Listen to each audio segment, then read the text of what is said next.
दोस्तों मैं हमेशा क्यों बोलता हूँ कि म्यूचुअल फंड में आपको ज़्यादा से ज़्यादा पैसा स्मॉल कैप फंड में लगाना चाहिए। दोस्तों मैंने रेशियो भी कई बार बताया है 20, 30 और 50 का, यानी 20% जो भी आप पैसा लगा रहे हैं लार्ज कैप में, 30% मिड कैप में और बाकी का 50% स्मॉल कैप में।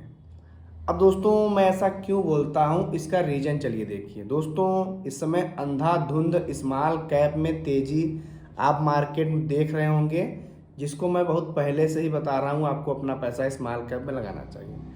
मिड कैप और लार्ज कैप अगर आधा परसेंट बढ़ते हैं तो एक एक 1.5, 2% एक एक दिन में स्मॉल कैप बढ़ता है, यानी इन लोगों से हमेशा 1.5 से 2 गुना ज़्यादा स्मॉल कैप बढ़ता है। उसके पीछे कौन सा रीज़न है, क्यों स्मॉल कैप इतना तेज़ी से बढ़ता, वो सब भी जानेंगे। अब देखिए जैसे कल का ही मार्केट आप देखिए, मार्केट में निफ्टी 50 और सेंसेक्स ने निगेटिव पे बंद हुआ, लेकिन आप देखेंगे जो स्मॉल कैप फंड है वो लगातार अंधाधुंध ऊपर जा रहे हैं। भाई जो देश की टॉप 50 कंपनियां हैं वो निफ्टी 50 में हैं, और जो निफ्टी 50 कंपनियां उसी में से लगभग 30 कंपनियां सेंसेक्स में हैं। तो दोस्तों अगर ये कंपनियां अच्छा करेंगी तो ग्राफ ऊपर जाएगा। अगर इन्हीं 50 में से और इन्हीं 30 में से, यानी लगभग इन्हीं 50 में से अगर अच्छा परफॉर्म करेंगी तो हमारा सूचकांक ऊपर जाएगा। लेकिन मार्केट में तो 5800 कंपनियां हैं, उन्हीं में से टॉप 100 जो कंपनियां हैं वो लार्ज कैप में है, उसके बाद बची जो टॉप 150 कंपनियां वो मिड कैप में। तो आप खुद ही सोच कर देखिए कि स्मॉल कैप है माइक्रो, भाई स्मॉल कैप जो थोड़ी छोटी कंपनी उनको माइक्रो कैप में बोला जाता है। अब आप खुद ही सोचिए कहाँ 100, कहाँ 150, कहाँ 5000 कंपनी। तो अगर आपका पैसा लार्ज कैप में है तो वहाँ पे फंड मैनेजर के पास आज़ादी है 100 कंपनियों में लगाने की, लेकिन आपने वहाँ पे पैसा क्यों लगाया है? क्योंकि वहाँ पे ज़्यादातर सेफ होता है। जो निवेशक बहुत ही कम समय के लिए स्मॉल कैप यानी म्यूचुअल फंड में आते हैं वो ज़्यादातर पैसा लार्ज कैप में लगाते हैं, क्योंकि मार्केट जब गिरता है तो लार्ज कैप कंपनियाँ चूँकि बड़ी कंपनी है तो उसमें गिरावट का बहुत ज़्यादा असर नहीं पड़ता। जैसे रिलायंस हो गई, इन्फोसिस हो गई, एयरटेल हो गई, सब बड़ी कंपनियाँ हैं। उसके बाद दोस्तों मिड कैप में क्या होता है, लार्ज कैप की छोटी कंपनियां हैं। यहाँ पे थोड़ा लार्ज कैप से थोड़ा सा ज़्यादा रिस्क होता है और स्मॉल कैप से सेफ मानी जाती हैं। तो हम लोग जो इन्वेस्टमेंट कर रहे हैं तीनों प्रकार की कंपनियों का फ़ायदा ले रहे हैं। भाई हमारा पैसा 20% लार्ज कैप में, 30% मिड कैप में और 50% स्मॉल कैप में। नॉर्मली इंसान के 3 या 4 गोल होते हैं। मैंने कई बार बताया कि आपके जितने ज़्यादा गोल हैं उतने ज़्यादा आप फंड सेलेक्ट कर लीजिए। तो नॉर्मली इंसानों को बच्चों की शिक्षा होगा, घर बनवाना होगा, शादी होगा, रिटायरमेंट, ये 3-4 प्लान होते हैं। तो इसी के हिसाब से अगर आपके पास 4 प्लान है तो आप 4 फंड ले लीजिए। फिर आप सोचेंगे सर आपने तो mid cap, large cap, small cap बताया, तभी तो स्मॉल कैप आपको 2 ले लेने हैं। स्मॉल कैप आप 2 ले लीजिए, एक मिड कैप, एक लार्ज कैप ले लीजिए। फिर बहुत सारे लोग पूछते हैं सर कौन सा फंड लें, कहाँ लें। देखिए जो भैया पॉपुलर फंड है, ये जो कोई नया नया अफवाह आ रहा है, इसमें आपको पैसा नहीं डालना है ना। थीमेटिक में नहीं डालना, सेक्टोरियल बिल्कुल नहीं डालना। जो फंड लगातार पहले से पॉपुलर फंड है, प्रतिष्ठित फंड है, करोड़ों लोगों का पैसा संभाल रहे हैं, उसी में हमको भी अपना पैसा दे देना उन्हीं को। उनका फंड मैनेजर बाकी लोगों को पैसा मैनेज कर रहा है, मेरा भी कर लेगा। वो फ्री में थोड़ी कर रहा है, उसके लिए वो मैंने कई बार बताया कि वो एक्सपेंस रेशियो लेते हैं। हालांकि एक्सपेंस रेशियो ज़्यादातर 1% से कम ही होता है ना। अब बहुत सारे लोग सोचते हैं सर ये रेशियो नहीं समझ आता, थोड़ा देहाती भाषा में बता दीजिए। तो देखिए 20, 30, 50 मतलब क्या होता है, परसेंटेज होता है 100 का आप 2 भाग करेंगे तो 50-50% हो गया। तो 50% आपका पैसा स्मॉल कैप में, बाकी का जो 50% उसमें 20% लार्ज कैप में, 30% मिड कैप में।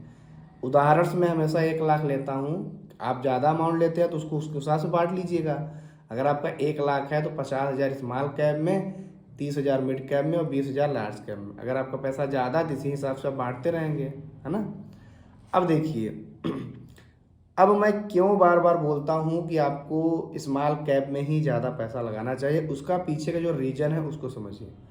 भाई आप जिस फंड में पैसा लगाएंगे आपका पैसा उन्हीं कंपनियों में फंड मैनेजर घूम फिर के लगाएगा। लार्ज कैप में है तो लार्ज कैप में, मिड कैप में मिड कैप में और स्मॉल कैप में तो स्मॉल कैप में। तो आप खुद ही देखिए कि किस फंड मैनेजर के पास ज़्यादा चॉइस है, स्मॉल कैप के पास, लार्ज कैप के पास कि मिड कैप के पास। सबसे ज़्यादा जो चॉइस है वो स्मॉल कैप के फंड मैनेजर के पास है। यहाँ पे लगभग 5,000 कंपनियाँ हैं। जरूरी नहीं सभी 5,000 कंपनियाँ बड़ी हों, हालांकि जो स्मॉल कैप का फंड होता है वो ज़्यादातर मैक्सिमम 250 कंपनियों में वो लोग लगाते हैं। भाई उनके पास रिसर्च टीम है, वो लोग रिसर्च करते हैं। जो उस 5,000 में से 250 होती है, ज़्यादा भी लगा सकते हैं, लेकिन आप खुद सोच करके देखिए सबसे ज़्यादा तो चॉइस है स्मॉल कैप के फंड मैनेजर के पास है। उसमें से देखिएगा भाई स्मॉल कैप की कंपनी बड़ी होकर के मिड कैप बन रही है, मिड कैप की कंपनी बड़ी होकर के लार्ज कैप बन रही है। तो गई तो सब स्मॉल कैप से ही है, लेकिन रिटर्न में ज़मीन आसमान का फ़र्क है। भाई लार्ज कैप है तो उसका ग्रोथ बड़ा धीरे धीरे होगा, लेकिन उसका ग्रोथ स्थिर होगा, है ना। वो बहुत धीरे धीरे आधा आधा % उठती रहेगी, अचानक से 2-3% नहीं उठेगी, ना तो अचानक से गिरेगी। मिड कैप में होगा इसका थोड़ा सा लार्ज कैप से थोड़ा ज़्यादा तेजी से ग्रोथ होगा, लेकिन गिरती भी लार्ज कैप से ज़्यादा। अब स्मॉल कैप में क्या है, स्मॉल कैप में सबसे ज़्यादा गिरावट होती है तो उछाल भी सबसे ज़्यादा होता है। तो हम लोग इसको बाईपास कैसे करेंगे? भाई अगर हमको ज़्यादातर फ़ायदा लेना है तो हम स्मॉल कैप में पैसा ज़्यादा हम डाल रहे हैं, और फिर आप सोच रहे हैं सर आप बता रहे हैं कि स्मॉल कैप तो गिर ही रहा है, इसका हमको फ़ायदा कैसे लेना? देखिए दोस्तों, फ़ायदा लेने का तरीका समझिए। भाई मार्केट में लगातार ग्राफ ऊपर ही नहीं जाएगा। स्टॉक मार्केट, भाई इक्विटी के फंड में आप small cap large cap mid cap में लगा रहे हैं तो वो सूचनाओं पे आधारित होता है, तो उसको आप बाईपास कैसे करेंगे? भाई पहली बात कि अगर आप म्यूचुअल फंड में आए हैं तो आपके पास थोड़ा टाइम ज़्यादा है ना। आपके पास कम से कम 5-10 साल 15 साल का समय है, तब आप म्यूचुअल फंड में आए हैं। क्योंकि कम टाइम वालों के लिए म्यूचुअल फंड नहीं है, या तो आप बहुत थोड़े सा 5 साल के अंदर के लिए ही आ रहे हैं तो एलएसएस वाले जो टैक्स सेविंग वाले होते हैं, या तो हाइब्रिड म्यूचुअल फंड या तो डेब्ट फंड में आप पैसा लगा सकते हैं। वहाँ पर रिटर्न आपको कम मिलेगा, 6 से 7% तक का रिटर्न मिलेगा, है ना। कभी कभी 8-9% मिल जाता है, लेकिन वहाँ पर रिस्क बहुत ज़्यादा कम है। लेकिन आप म्यूचुअल फंड में ज़्यादा रिस्क लेने के लिए, रिस्क नहीं रिटर्न लेने के लिए आए हैं, तो म्यूचुअल फंड में बहुत ज़्यादा रिस्क नहीं है। अब रिस्क है, बोला जाता है mutual fund subject to market risk, यहाँ पर रिस्क है, लेकिन अगर आपके पास पर्याप्त समय है तो आपके पास रिस्क नहीं है। उदाहरण समझिए, मान लीजिए आपने किसी फंड में पैसा डाला है, आपके 7-8 साल बीत चुके हैं, वो फंड अभी आपको 150% का रिटर्न दे रहा है। कितने का दे रहा है? 150% का। अब मान लीजिए अचानक से मार्केट 30% गिर जाता है, तो तब भी तो आपको 120% का प्रॉफिट दिखाता रहेगा। अरे 50%, हालांकि ऐसा होगा नहीं, अगर 50% गिर जाता तब भी तो आप 100% प्रॉफिट में। इसीलिए बोला जाता है कि समय के साथ म्यूचुअल फंड में आपका रिस्क कम हो जाता, कम क्या बिल्कुल मैं तो कहता एकदम खत्म ही हो जाता। अब आप इस रिस्क को मैनेज कैसे करेंगे? मान लीजिए आप म्यूचुअल फंड में आप 2 ही तरीके से पैसे लगाएंगे, या तो आप SIP करेंगे या तो आप लमसम करेंगे। तो मान लीजिए SIP अगर आप कर रहे हैं तो सबसे बढ़िया म्यूचुअल फंड का फ़ायदा लेने का होता है कि आप SIP करते रहिए, क्योंकि SIP जब आप करेंगे तो हर महीने आपके अमाउंट कटता रहेगा, ऑटोमेटिक कटता रहता है, आपको कुछ करना नहीं। आपको फंड सेलेक्ट करने हैं, small cap mid cap large cap, जो फंड आप सेलेक्ट किए रहेंगे और जो डेट आप सेलेक्ट किए रहेंगे उसी डेट को वो पैसा आपके बैंक से कट जाएगा। बात अलग है, आपके बैंक में पैसा वो मेंटेन होना चाहिए।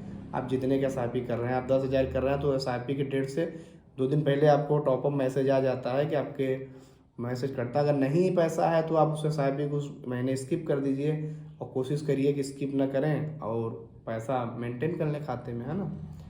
अब समय के साथ आप SIP को बढ़ाते जाएंगे। अभी 10,000 शुरू किए हैं, 5,000 से 2-3 साल में आपकी सैलरी बढ़ेगी तो आप उसको ही बढ़ाते रहेंगे। अब बात आती है, वो तो हो गया SIP के। अब जो लोग लमसम करते हैं वो क्या करेंगे? अब देखिए, मैंने कई बार वीडियो में बताया है दोस्तों, थोड़ा सा तबीयत अभी भी ठीक नहीं हुआ है, तो थोड़ा आवाज़ में बहुत ज़्यादा जोश और तेज़ नहीं दिख रहा होगा, तो प्लीज़ आप लोग सपोर्ट करेंगे, लाइक ज़रूर करेंगे। अभी तक अगर आप वीडियो देख रहे हैं तो आपका कोई प्रश्न है तो आप कमेंट में पूछ सकते हैं। देखिए, मैंने कई बार बताया कि मार्केट गिरता तो 50% है, उठता 100% है। अब यही बात बहुत सारे लोगों को समझ में नहीं आती है, तो मैं बार बार उदाहरण देता हूँ कि मान लीजिए आपने 1 लाख रुपए का इन्वेस्टमेंट किया था। कितने का? 1 लाख रुपए का। अब 1 लाख रुपए का आपने इन्वेस्टमेंट किया है, मान लीजिए आपने किसी स्मॉल कैप में 1 लाख का लमसम कर दिया। अब मार्केट में कोई ऐसी खबर आ गई, कुछ भी हो गया, युद्ध जैसी वार जैसी सिचुएशन हो गई, क्राइसिस आ गया, इन्फ्लेशन बहुत ज़्यादा बढ़ गया, लोग लगातार पैसा निकालने लगे, हालांकि इस समय इंडिया का मार्केट अच्छा परफॉर्म इसलिए कर रहा है कि हमारे यहाँ महंगाई दर के आंकड़े बड़े ही कम आए हैं, जिससे मार्केट में लिक्विडिटी बढ़ी है। अब भारत के पास जो मैंने बताया था बैंक ऑफ अमेरिका ने जो सर्वे कराया, भारत का मार्केट पूरी एशिया में सबसे अच्छा परफॉर्म कर रहा है। तो विदेशी निवेशक जिनके पास पैसा भारत के मार्केट में लगा रहे हैं, तो वो लोग यार जब यहाँ से पैसा कमा कर ले जा रहा है, तो हम लोग तो अपने देश में रहकर पैसा कमा ही सकते हैं, है ना। अब देखिए ये बात कैसे होती है कि मार्केट गिरता 50% है और उठता 100%। मान लीजिए हल्का फुल्का भी अगर आप परसेंटेज के बारे में जानते हैं, तो आपने 1 लाख रुपए का इन्वेस्टमेंट किया है और 50% मार्केट गिर गया। कितना गिर गया? 50% गिर गया। यानी आपके 1 लाख की वैल्यू इस समय कितनी है? सिर्फ 50,000 है। कितनी है? 50,000। अब जो यूनिट आपकी गिरी है, तो यूनिट की वैल्यू काफ़ी कम हो गई होगी। अब मान लीजिए आपका 50% पे है, यानी गिरा है ना, आधा बचा है आपका, और उसी समय कोई बंदा वहाँ पे फ्रेश बाइंग करता है जिस समय गिरा हो। मान लीजिए 100 की यानी अभी 50 हो गई है, यानी 50% गिरी है। तो 50 पे अगर वो खरीदता और 1 लाख या तो 50,000 रुपये वो डाल देता है, तो जब वो बढ़ेगी, जब 50 की यानी 100 होगी, तो उसका 50,000 बढ़ करके 1 लाख हो जाएगा। हो जाएगा कि नहीं हो जाएगा? हो जाएगा। लेकिन आपका उस समय 50,000 ही है, आपका बढ़ करके फिर 1 लाख हो जाएगा। यानी गिरावट का फ़ायदा जिसने लिया उसका 50 में ही 1 लाख हो गया, यानी 100% बड़ा दूना हो गया ना उसका, और आपका जहाँ पे था फिर वहीं पे आ गया। और इतनी बड़ी उछाल होने के बाद मार्केट फिर गिरेगा। आपका जहाँ गया तो वहाँ से अगर 10% गिरेगा फिर आप माइनस में आ जाएंगे। इसीलिए बोला जाता है कि लमसम अगर आप म्यूचुअल फंड में हैं, तो गिरावट में आपको टॉपअप या तो SIP का आप अमाउंट बढ़ाइए या तो लमसम अमाउंट डालिए। मान लीजिए आपका 50% गिरा, हालांकि इतना गिरता नहीं है, गिरता नॉर्मली मैक्सिमम 20% गिरता है, 10% अगर गिरता है तो आप लमसम अमाउंट डाल देंगे। आप 100 पे खरीदे थे, 50 पे भी खरीद रहे हैं, तो अब जब आपका NAV की वैल्यू हो जाए, अब दोनों का एवरेज हो जाएगा, यानी 50 से थोड़ा ज़्यादा और 100 से कम बीच का हो जाएगा। और अमाउंट डालेंगे आपका और रुपी कास्ट एवरेजिंग होता रहेगा। इसलिए अगर आप एवरेज, जैसे देखिए अभी मार्केट कितनी बैड न्यूज़ चल रही थी, इंडिया पाकिस्तान सब होकर, मैंने कई बार अपने निवेशकों को बोला था कि आप लोग फंड निकालने की गलती नहीं करेंगे। क्योंकि देखिए जब मैंने ये बात वीडियो बताई थी, उसके अगले ही दिन 5% एक दिन में बढ़ा था। 5% निफ्टी 5% लगभग बढ़ा था। फंड तो बहुत ज़्यादा बढ़ गए, है ना। तो निकालने की कोशिश नहीं करना, क्योंकि हम यहाँ 1-2 साल के लिए तो आए नहीं हैं, हम लॉन्ग टर्म के लिए आए हैं। और जितने ज़्यादा समय मार्केट देंगे उतने ज़्यादा हमारा रिस्क कम हो जाएगा। तो कहीं से भी अगर मार्केट में गिराओ तो कैसे भी करके कुछ ना कुछ अमाउंट उसमें डालना है, जिससे आपका रुपी कॉस्ट एवरेजिंग कम हो जाए, गिरावट आपकी कम हो जाए। आपकी अगर 15% गिरावट है तो घट करके 12% हो जाए, घट करके 10% हो जाए। इससे क्या फ़ायदा होगा? अगर मार्केट 15% रिकवर करता तब आप फायदे में जाते। अब आपने एवरेजिंग कर दिया तो आपका गिरावट 10 हो गया, यानी 10% रिकवर करेगा, तो उसके बाद आप प्रॉफिट में जाने लगेंगे। ये होता है फ़ायदा।